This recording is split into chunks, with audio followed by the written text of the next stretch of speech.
بسم اللہ الرحمن الرحیم۔ معزز خواتین و حضرات، السلام علیکم ورحمۃ اللہ وبرکاتہ۔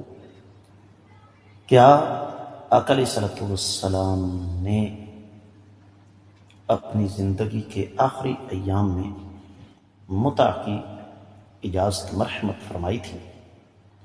یہ ہے آج کے ہمارے حدیث کے سبق کا موضوع۔ مشکات المصابیح کتاب النکاح باب ہے نکاح کی شرائط اور نکاح کا خطبہ، اور نکاح کے اعلان کے حوالے سے 3173ویں حدیث کتاب میں ہے، 19ویں باب میں ہے۔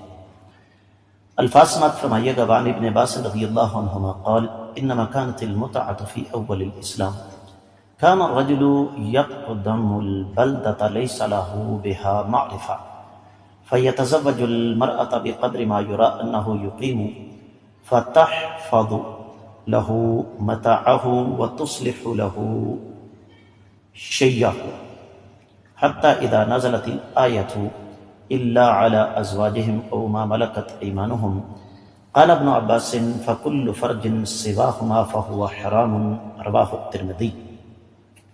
معزز خواتین و حضرات، میں دو باتیں یہاں پہلے آپ کی خدمت میں عرض کر دوں۔ پہلی تو یہ کہ یہ حدیث نہیں ہے، کیونکہ آپ نے سماعت فرمایا الفاظ سے ہی، یہاں کائنات کے امام صلی اللہ علیہ وسلم کا کوئی تذکرہ نہیں۔ دوسری بات یہ ہے کہ یہ سیدنا عبداللہ بن عباس رضی اللہ تعالیٰ عنہ کا قول ہے، اور یہ قول بھی صحیح سند کے ساتھ ثابت نہیں۔ اس کی سند میں موسیٰ بن عبیدہ ایک راوی ہے جس پر شدید جرح ہے۔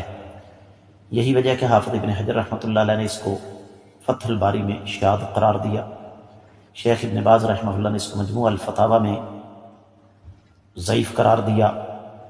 امام ضیاء المقدسی نے السنن والاحکام میں فرمایا کہ موسیٰ بن عبیدہ متکلم فی راوی ہے، اور حافظ ابن حجر الدرایہ تخریج احادیث الہدایہ میں فرماتے ہیں کہ لا یصح ھذا عن ابن عباس، کہ سیدنا عبداللہ بن عباس سے یہ روایت قطعی طور پر صحیح سند کے ساتھ مروی نہیں، اس لیے کہ موسیٰ بن عبیدہ کی روایت ہے اور وہ ضعیف جدا ہے۔ یہی بات امام شوکانی نے نیل الاوطار میں بیان فرمائی ہے۔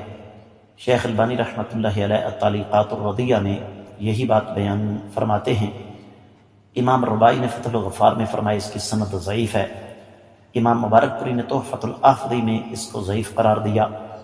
اس کا مطلب یہ ہوا کہ یہ روایت سند کے اعتبار سے پایہ ثبوت تک نہیں پہنچتی،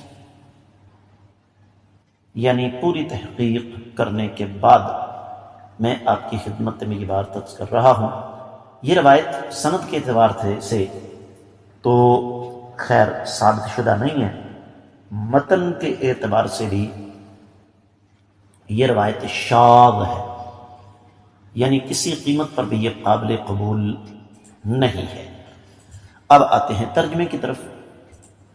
ترجمہ کچھ یوں بنتا ہے کہ سیدنا عبداللہ بن عباس رضی اللہ تعالیٰ عنہما بیان فرماتے ہیں کہ اسلام کے شروع میں متع جائز تھا۔ ایک شخص کسی شہر میں آتا، وہاں اس کی جان پہچان نہ ہوتی تو وہ کسی عورت سے اپنے قیام کی حد تک نکاح کر لیتا۔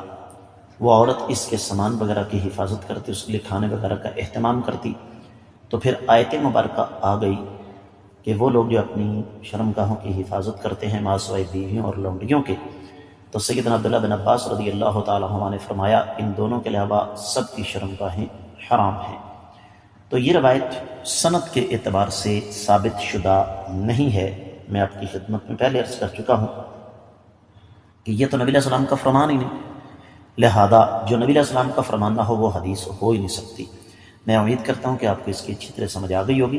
آپ لوگوں کی خدمت میں معمول کے مطابق خصوصی طور پر گزارش کروں گا کہ ان اسباق کو صدقہ جاریہ سمجھ کر زیادہ سے زیادہ آگے نشر فرمائیں۔ اگر ابھی تک آپ نے میرے چینل کو سبسکرائب نہیں کیا تو ضرور کیجیے، ساتھ لگے گھنٹی کے بٹن کو بھی دبائیے تاکہ تازہ ترین اسباقات کو برکت ملتے رہیں۔ کامنٹ سیکشن میں اپنے قیمتی خیالات کا اظہار ضرور فرمائیے گا۔ آج کے سبق سے ان الفاظ کے ساتھ اجازت چاہوں گا۔ السلام علیکم ورحمۃ اللہ وبرکاتہ۔